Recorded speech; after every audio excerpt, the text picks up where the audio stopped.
आज शून्य काल सांबादिक मानकर स्वार्थ संबलित गोटे गुरुत्वपूर्ण प्रसंग मु उठेइथिली। जेहेतु मु प्राय 25-26 वर्ष धरी निजे सांबादिकता करछि, मु जानिछि सांबादिक मानकर केते समस्या रहिछि। पूर्व सरकार समय सांबादिक मानक पई गोटे बड़ घोषणा करा जायतिला एवं कार्यकारी मध्ये करा जायतिला। सेटा हला बीमा व्यवस्था, स्वास्थ्य बीमा। स्वास्थ्य बीमा प्रथमे 2 लाख टंका होइतिला, परवर्ती समय ताकू 5 लाख टंका को वृद्धि करा जायछि। किंतु सेथिरे सांबादिक भाई मानकर सबले गोटे दाबी रहउतला जे सेथिरे तांकर वृद्ध पिता मातांकर ना मध्य शामिल करा जाऊ, जहा फल रे सेमाने उपकृत हेबे। प्रकृत रे सेटा करा जाई पार नथला। मु सरकार को पाखरे दाबी रखिली जे 5 लाख टंका को बढ़ाइले तो बहुत भल कथा हबो। जदि 5 लाख टंका रखिछथि सेथिरे तांकर पिता माता को शामिल करा जाऊ, नंबर 1। नंबर 2 हैला जो एक्रेडिटेड जर्नलिस्ट मानकर वर्तमान सेक्रेटेरिएट को जीवा को नेकरी व्यवस्था करा जायछि, किंतु वर्किंग जर्नलिस्ट मानक पई वर्तमान सुधा पास रो व्यवस्था करा जाय नाही, जा फल आपण मानकर बहुत असुविधा होउछि।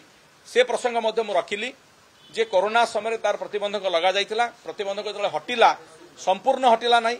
ए सरकार मध्ये हटै ना। ए सरकार रो से समय जो माने विरोधी दल थिले से एक नै कि बहुत कथा कहिथिले।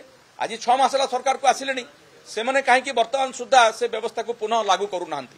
तेणु ताकू मध्ये लागू करंतु। ता छडा सांबादिक मानकर सुरक्षा प्रसंग गोटे थिला, तांको सुरक्षित रखिबा पई बा तांको सुरक्षा जोगेदा पई गोटे सुरक्षा आईन अना जाऊ एवं प्रेस एकाडेमी गठन करा जाऊ। आ सबुठारु बड़ कथा हला सांबादिक मानकर पेंशन व्यवस्था करबा पई कि मध्ये अनेक दिन रो दाबी आछि। कारण जो सांबादिकता रे जो माने वृत्ति रे अछंती से माने चाकरी चाली गला परे तांको पई आ कोनोसी व्यवस्था नाही ना। जो संस्था तांको देइछि नियुक्ति देइछि तांकर किछि व्यवस्था करचंती। ईपीएफ रे जो पेंशन बेले अत्यंत अल्प, तेणु तांको पई राज्य सरकार गोटे पेंशन व्यवस्था करंतु। पेंशन व्यवस्था करिया पई गोटे कमिटी करंतु, ए दाबी मध्ये म आज रखिछि।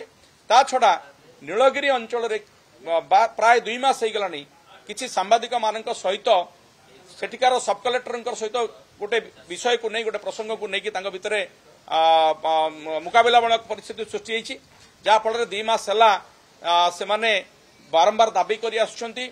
जिलापाल पाखरे दाबी करछंती, आमर मुख्यमंत्री जे कि आईएनपीआर दायित्व अच्छे पाखे भी दाबी कर कौन समाधान करा जाऊ नाही। तेणु तांको मध्य मु अनुरोध करछि जे राज्य सरकार से इंटरव्यू करंतु एवं ए प्रकार सांबादिक एवं प्रशासनिक अधिकारी के भितर थिबा संपर्क को सुदृढ़ कर।